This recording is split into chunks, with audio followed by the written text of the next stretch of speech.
An-nasu niyamun idza matu intabahu. Manusia ini seperti orang tidur, ketika dia meninggal barulah tersadar.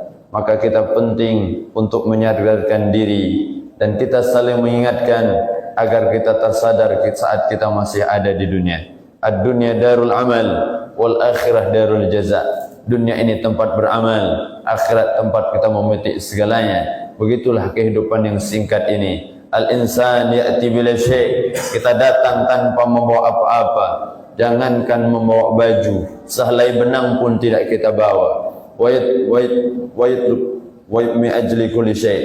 Dan kita datang ke dunia ingin memiliki segalanya, ingin menguasai semuanya, ingin kita dapatkan semuanya. Summa yadhhab ala kulli syai'. Kemudian dia akan meninggalkan semuanya. Wa yatruk bila syai'. Meninggalkan dan tidak ada yang dia bawa. Summa yuhasib ala kulli syai'. Dan dia akan dihisab atas apa dia punya semuanya. Maka inilah perjalanan yang singkat kita. Alhamdulillah Allah jumpakan kita dengan Ramadan, syahrus sa'adah, mawasimut ta'ah, bulan kebahagiaan, bulan musimnya ketaatan. Segala ketaatan ada di bulan Ramadan. Idza jaa Ramadan futihat abwaabul jannah. Ketika datang bulan suci Ramadan, Allah bukakan pintu syurga. Wa ghulliqat abwaabun nar. Allah tutup pintu neraka. Wa sufidatis syayatin. Allah belenggu semua setan. Begitulah anugerah Allah yang Allah berikan kepada kita. Maka Allah mudahkan kita taat ibadah. Allah mudahkan kita untuk beramal saleh. Dengan amal itu insyaAllah kita akan semua masuk dalam syurganya Allah. Amin ya Rabbal. Kita tidak ada yang tahu, Bapak Ibu yang dimuliakan Allah, siapa di antara kita yang akan menjadi calon penghuni syurga. Namun kita bisa melihat kemana arah kita, kemana jalan kita, kemana khalaqal jannah. Siapa yang orang mudahkan menjadi calon penghuni surga, yassarallahu li'amali ahli jannah, maka dia akan dimudahkan Allah untuk melakukan amalan-amalan ahli surga. Jadi kita calon penghuni surga atau neraka tidak ada yang tahu. Maka ada tanda-tandanya. Tidak menjamin kopiah putih itu penghuni surga, belum tentu. Bisa jadi kopiah hitam yang duluan masuk surga. Belum tentu yang baju putih, gamis putih. Tidak ada yang tahu di antara kita. Bisa jadi yang duduk paling belakang jadi calon penghuni surga. Namun kita bisa melihat diri kita, kemana kita dimudahkan, kepada kebaikan, amal saleh, ibadah, salat jamaah, baca Quran, zikir, i'tikaf di rumah Allah, bersedekah, jalan-jalan yang Allah jadikan cara untuk kita masuk surga. Kemana arah kita? Mudah-mudahan kita termasuk orang-orang yang dimudahkan untuk masuk ke dalam surga. Amin ya Rabbal. Ini salah satu tandanya. Mudah ke masjid. Ini anugerah dari Allah. Kita bisa melihat diri kita. Ini untuk kita, bukan untuk orang lain. Jangan selesai ceramah ini, habis ini nilai orang. Saya penghuni neraka kawan sebelah ini. Tak solat isya dia, tak solat tarawih, tiduran baca kekenyangan buku tadi. Jangan. Ini untuk nilai kita. Kalau kita mudah untuk melakukan amalan ahli syurga, mudah-mudahan calon penghuni syurga. Wa man khalaqal nar. Sebaliknya, ya Allah jadikan dia calon penghuni neraka. Yassarallahu li'amali ahli nar, mudah melakukan amalan-amalan ahli neraka. Di bulan Ramadan Allah tutup semuanya. Pintu neraka Allah tutup. Semua maksiat Allah buat kita untuk berat melakukannya. Terhalang kita semuanya gara-gara tubuh yang lemah, gara-gara badannya mungkin tidak fit, mungkin mulut yang berbau. Allah inginkan kita untuk menjaga dari maksiat. Kenapa hikmah mulut kita ini berbau saat berpuasa? Padahal pagi sudah sikat gigi, pagi sudah membersihkan mulut, tapi ternyata siang masih saja berbau. Sebenarnya hikmahnya satu, agar kita tidak banyak berbicara dengan orang. Saat kita banyak berbicara dengan orang, maka akan banyak salahnya, banyak keburukannya, mungkin ada fitnahnya, mungkin ada ghibahnya, mungkin ada namimah di dalamnya. Maka kita hendaknya menjaga, jangan banyak bercerita dengan orang. Itu hikmahnya. Jadi minta maaf kalau sudah tahu mulut agak berbau, kalau ngomong depan kawan jangan dekat-dekat gini. Nah, ini saya sampaikan. Karena ada orang lah siang hari puasa ngomong depan rayu mulut ini. Nak nutup hidung, tak lemah ngomong ini. Masya, apa artinya? Allah jaga kita, tidak melakukan maksiat, tidak melakukan keburukan. Allah jaga. Maka ini cara Allah. Mudah-mudahan Allah jaga kita di dunia sampai akhirat. Amin ya Rabbal. wasufidati syayatin. Allah belenggu setan-setan yang selama ini menggoda kita. Wa min syarril waswasil khannas.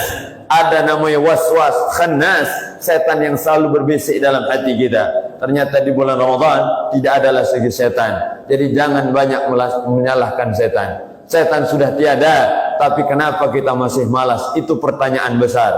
Ternyata ada musuh terbesar adalah diri kita sendiri. Raja'na min jihadil asghar ila jihadil akbar. Kita akan pergi kata Nabi, dari perang yang kecil menuju perang yang besar. Apa itu? Itulah jihadun nafs, melawan diri kita sendiri. Orang kuat, orang hebat bukan mereka yang bisa mengalahkan orang, menumbangkan orang, melemahkan orang, tapi mereka yang bisa mengalahkan diri sendiri. Kita yang kuat saat bisa melawan nafsu kita, bisa hadir sholat jamaah, sholat subuh, bangun istiqamah, baca Al-Quran dengan semangat. Inilah tanda orang yang kuat sesungguhnya. Maka alhamdulillah Allah kuatkan kita. Maka nikmat dari Allah, selalu kita minta kepada Allah, Allahumma inni a'udzubika minal ajzi wal kasal. Doa Nabi setiap pagi, ya Allah, aku berlindung minal ajz.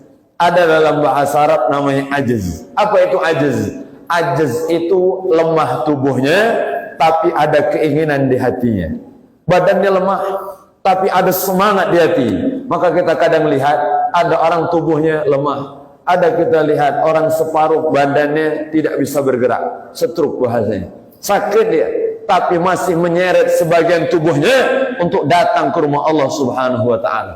Setengah jam dari rumahnya, padahal jaraknya hanya 20 meter dari rumah ke masjid, tapi dia berjuang luar biasa, masih ada semangat di hatinya. Ada yang kedua, kasal. Al-kasal artinya tubuhnya kuat, sehat, bugar, tapi ternyata semangatnya yang melemah. Atau juang Palembang penyu ini namanya, penyungkan.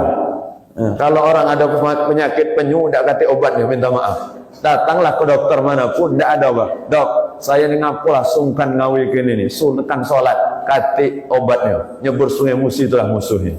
Nah, apa arti itu? Kita jadi ada Nabi berlindung dari lemah tubuhnya dan lemah semangatnya. Mudah-mudahan Allah berikan selalu semangat, istiqamah sampai akhir wafat husnul khatimah. Amin ya rabbal. Maka ini harapan kita. Hikmah yang ketiga adalah ayo kita berjuang bersama untuk mencari malam istimewa, malam Lailatul Qadar. Setiap malam kita cari. Kenapa? Tubuh kita ini lemah, umur kita pendek. Masya Allah, kita ini umat yang paling pendek umurnya. Baina sittin wa sab'in, antara 60 70. Ada yang 80 alhamdulillah, 90 alhamdulillah, 100 lada kuwawo. Ada orang 100 dah kuat lagi sudah. Maka umur kita ini pendek. Maka Allah berikan anugerah, ada satu malam dalam bulan Ramadan, fihi lailatun khairu min alfi syahr. Di dalamnya ada malam yang lebih istimewa dari 83 tahun. Maka kalau kita dapat malam Lailatul Qadar, bertambah umur berkah kita 83 tahun. Alhamdulillah. Maka kita cari setiap malam, dari malam 1 sampai malam terakhir. Orang yang sholat isya jamaah, sholat tarawih jamaah, sholat witir jamaah, ditutup dengan sholat subuh jamaah, istiqamah selama bulan Ramadan, pasti dapat malam Lailatul Qadar. Pasti dapat. Simple aja, setiap malam. Asal jangan terliwat. Kadang kita minta maaf kalau libur sehari, nah ini masalah. Bisa jadi sehari itu datang malam Lailatul Qadar. Walhasil, jadi kita ayo semangat dari awal. Tidak usah yang tinggi-tinggi. Ustaz, aku mau semalam sholat 100 rakaat. Tidak usah banyak-banyak. Kaget aku wow. Masya Allah, minta maaf. Ada anak muda semua, Ustaz, malam ini aku 100 rakaat. Mantap. Besok pasti katanya, kemana udah hadir lagi? Libur Ustaz 2 minggu. Pegel kalau.